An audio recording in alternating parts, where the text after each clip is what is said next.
ಅಮ್ಮ ಹಾಂ ಏನಂತ ತಂದಿದ್ದೀರಾ ಇದು ಜಾತ್ರೆಯಿಂದ? ಪಿಂಗಾಣಿ ಐಟಮ್ಸು ಮೊನ್ನೆ. ಪಿಂಗಾಣಿ ಐಟಮ್ಸು ನನಗೆ ಉಪ್ಪು ಎಲ್ಲ ಇಡಕ್ಕೆ ಬೇಕಿತ್ತು. ಸೊ ಸ್ಟೋರ್ ಮಾಡೋಕ್ಕೆ ನನಗೆ ಎಷ್ಟು ಹುಡುಕಿದ್ರು ಸಿಗ್ತಾ ಇರಲಿಲ್ಲ. ಹಂಗಾಗಿ ಇದು ಪಿಂಗಾಣಿ ಐಟಮು ಉಪ್ಪು ಸಾಲ್ಟ್ ಹಾಕೋಕ್ಕೆ ಅಂತಲೇ ತೊಗೊಂಬಂದೆ.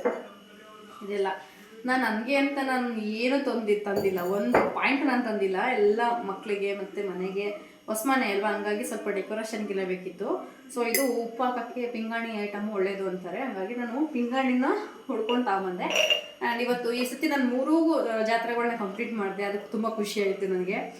ಪರ್ವತಮ್ಮನ ಬೆಟ್ಟದ್ದು ಮತ್ತು ಪುರದಲ್ಲಿ ನಡೆಯುತ್ತೆ ಬಿಂದಿಗಮ್ಮಂದು ಮತ್ತು ರಂಗನಾಥ ಸ್ವಾಮಿದು, ಅದು ಆಯಿತು, ಕಂಪ್ಲೀಟ್ ಆಯಿತು. ಇವತ್ತು ಅಡಿಬೈಲು ರಂಗನಾಥ ಸ್ವಾಮಿದು ಅದು ಕಂಪ್ಲೀಟ್ ಆಯಿತು. ತುಂಬ ಖುಷಿ ಆಯಿತು. ಯಾವಾಗಲೂ 1ಕ್ಕೆ ಹೋಗ್ತಿದ್ದಿಲ್ಲ, 2ಕ್ಕೆ ಹೋಗ್ತಿದ್ದಿಲ್ಲ, ಹೋಗೋಕೆ ಆಗ್ತಿರ್ಲಿಲ್ಲ, ಗೊತ್ತಿಲ್ಲ ಏನಕ್ಕೆ ಅಂತೇಳಿ. ಈ ಸತಿ 3 ದೇವಸ್ಥಾನಗಳಿಗೆ ಹೋಗಿ ತುಂಬ ಖುಷಿ ಆಯಿತು. ಪೂಜೆ ಮಾಡಿಸ್ಕೊಂಡು ತುಂಬ ಚೆನ್ನಾಗಿ ದರ್ಶನ ಎಲ್ಲ ಆಯಿತು. ಸೊ ನನಗೆ ಅಂತ ಏನೋ ತೊಗೊಂಬಂದಿಲ್ಲ, ಮಕ್ಕಳಿಗೆ ಮನೆಗೆ ಅಂತ ತೊಗೊಂಬಂದೆ.